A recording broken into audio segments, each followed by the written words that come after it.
you guys let me know when you want me to pause, okay? Otherwise, I'm just gonna go like normal.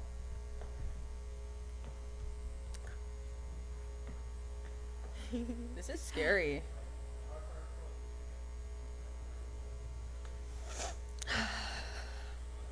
Please take a seat so we can begin. Thank you. Oh, cute.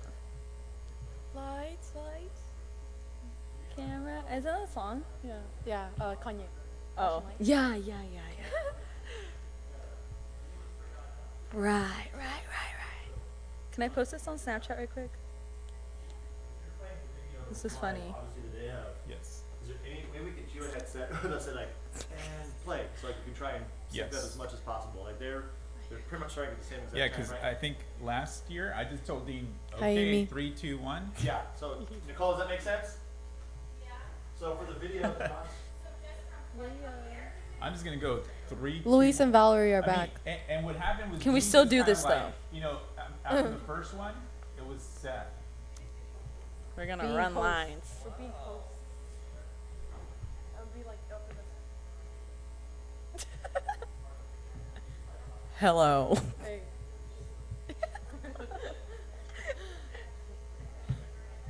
And we're gonna Yeah. tap dance.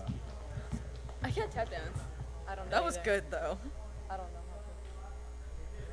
Is my zipper down? I think it It is. is currently 1:20. We have Whatevers. 17 minutes left in this class. Are you guys Hi, stealing Maribel. my spotlight? How dare you? Oh my god. Yes, we got Val.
I saw that video. All right, please take a seat so we can begin. Thank you. Hello everyone. Before we begin, please make sure to turn off all electronic devices and put them away. If you have not done so, thank you. Welcome to Catella Talks. My name is Dulce Torres. And I'm Miranda Ricks, and we will be your hosts today. During this period, you will see student presentations and documentaries on a variety of topics that were selected by you. Please sit back, relax, and enjoy the show. All right, here he comes. Okay.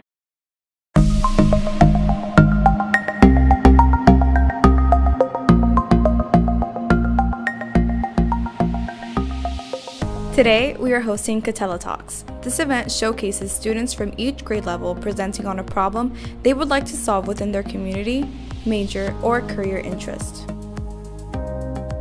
These talks are student-driven, student-led, and student-produced. Students choose topics that are personal and that they are passionate about. They choose which student presentation should be showcased, and they are shooting and editing each presentation in a TED Talk format. I'm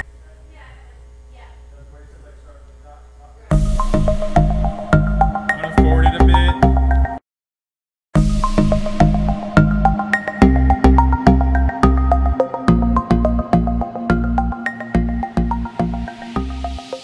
Today, we are hosting Catella Talks. This event showcases students from each grade level presenting on a problem they would like to solve within their community, major, or career interest. Please welcome our next presenters from the class of 2020, Luis Sanchez and Valerie Henriquez.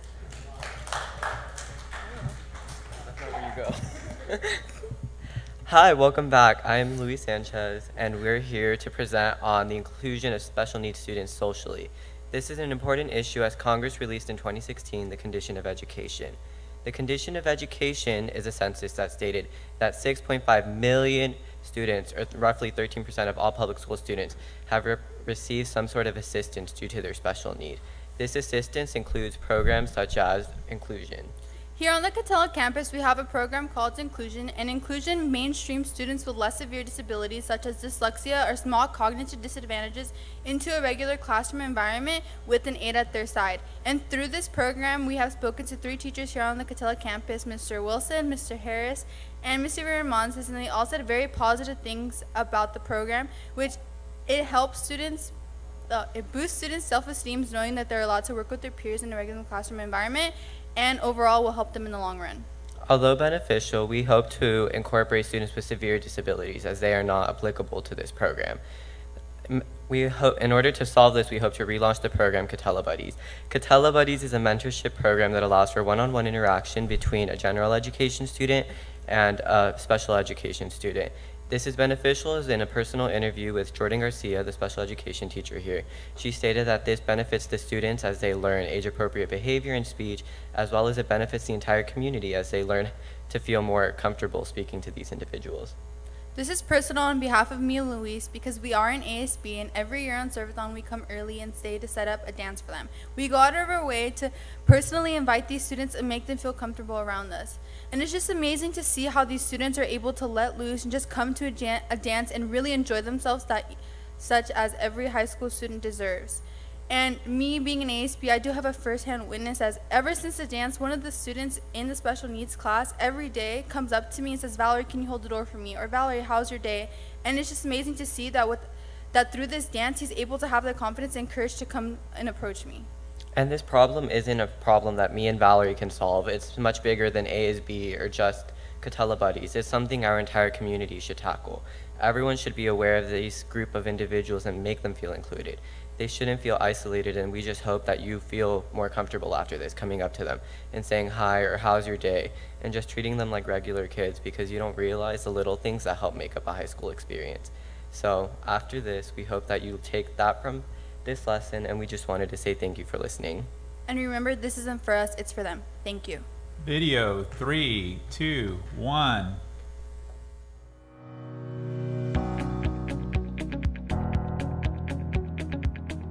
The process that led to these talks started with the English department using the project-based learning model as a foundation, which included 4 steps. The driving question. This is where everything begins. The driving question creates interest or a sense of challenge for students and guides the entire project work. For this project, we adopted a question from the Common Application that many students reply to when applying for colleges across the nation. What is a problem you would like to solve within your major, career interest, or community? This question allows for anything that is of personal interest, big or small, no matter the scale, and students began by replying to this question in writing. I benefited the most from the driving question because it helped me come up with a topic and a problem I believe I should talk to my peers about. The research/inquiry. This step engages students in a rigorous, extended process of asking questions, finding resources, and applying information to create a more personal and tailored driving question, as well as researching that question. The process that I liked the best was research and inquiry because it allowed me to go talk to different people that were involved in special education, and it opened me up to new ideas and how they have different curriculum and there's different programs that are implemented at our school. I agree with her, and it really allowed for us to receive inside information and information you wouldn't really get to know about, and that wouldn't have been possible without research. Critical Friends Protocol allows students to give, receive, and use feedback to improve their process and their product. Critical Friends Protocol helped me the most because it gave me the chance to share my story with other people, and when I seen their reactions to when I was telling the story, it helped me realize how important it is, and it gave me more confidence in telling my story, and it made me feel more better about presenting if I did get picked. Critical Friends Protocol because it allowed me to correct myself in my speech on many new things, and I needed to hear what other people thought about it. Gallery walk/presentation. This is the final step when students make their project work public by explaining, displaying, and/or presenting it to others. The presenters today were chosen by their fellow classmates at each grade level to present to you today. It was the gallery walk/presentation. It was because we did it. I wasn't used to doing it 10 times because in my previous school, it's just like you just have to get this presentation done in like once for 2 minutes and then that's it. But like with our school here in Catella, they do it 10 times, so by the time you kind of repeat it, like you'll be confident and then you'll know your topic much better.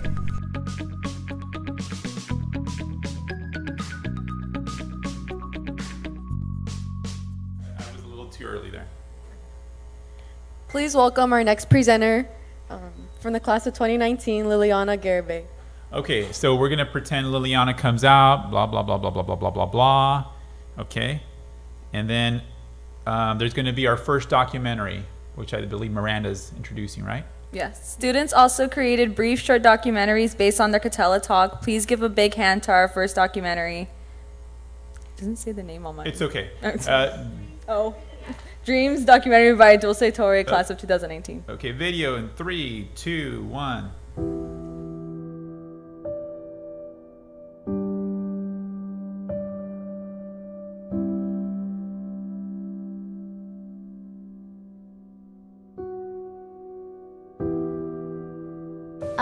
I came to the United States when I was about a year old. I think I had just turned a year old because I have pictures of where I turned a year old in Mexico, and then there's a gap, and then my mom's pregnant, so I think a year, yes. I think I kind of knew that I was born here in America, but my mom had always told me that if anybody ever asked, to just say that I was born here because she was afraid that they'd do something to me. I came to the United States when I was 9 years old, and I've always known that I was undocumented. I was born in the country of Guatemala, and I came when I was 6 years old, so I have always known I was undocumented. I was born in Mexico. Okay, so I think I found out when I was like about 9, I don't know. Decidí venir a Estados Unidos por un futuro mejor para mis hijas. Dejé a una niña de 3 años y a una de 6 años. Y la separación de mis padres, pues nunca lo había hecho, me había separado de mi familia, pero la necesidad me obligó a hacer eso, a venirme aquí para un futuro mejor, donde hay mucho trabajo. No, I don't think my parents were knowledgeable enough because I remember when I was applying to college, it was me doing everything. And whenever I would ask about something, they never knew anything. Schools should be the one helping, like counselors and stuff, and I got no help there either. Applying to college and being a dreamer was hard because all of the few of my cousins that had gone to college, they had done FAFSA and not DREAM Act. So they couldn't help me. They didn't know my application and how to do it. So when I did it by myself, I ended up doing it wrong. And at one point, I wasn't going to receive financial aid.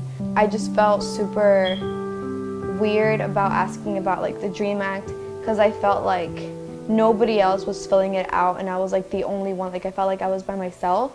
Que sean unos profesionales, que sean unas personas de bien en todo sentido.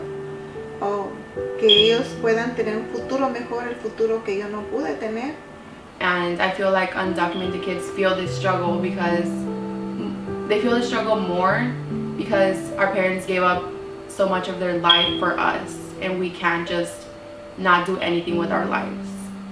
So I feel like I've always put this pressure on myself with getting good grades and like trying to be the best I could be so that they can be proud of me and like tell them that like, oh, like, you know, this was worth it. Like all like the trials you went through and the sacrifice, like it was worth it. My biggest struggle since like, I guess like kind of realizing that I might not see everybody again. I think that because I'm undocumented and I wanted to go to college, it was harder for me because I wasn't born here. So I knew that I wasn't going to get a lot of money. And I think it made me try harder. It sucks because we barely get enough and I feel like we try harder than most people do. The biggest struggle of being undocumented is you literally depend on people in the government system, which they don't understand how they make you feel whenever they threaten to take out like certain things like the DACA. You always like wondered, am I gonna be able to renew it? Am I gonna be able to go to school? Am I gonna be able to get a job?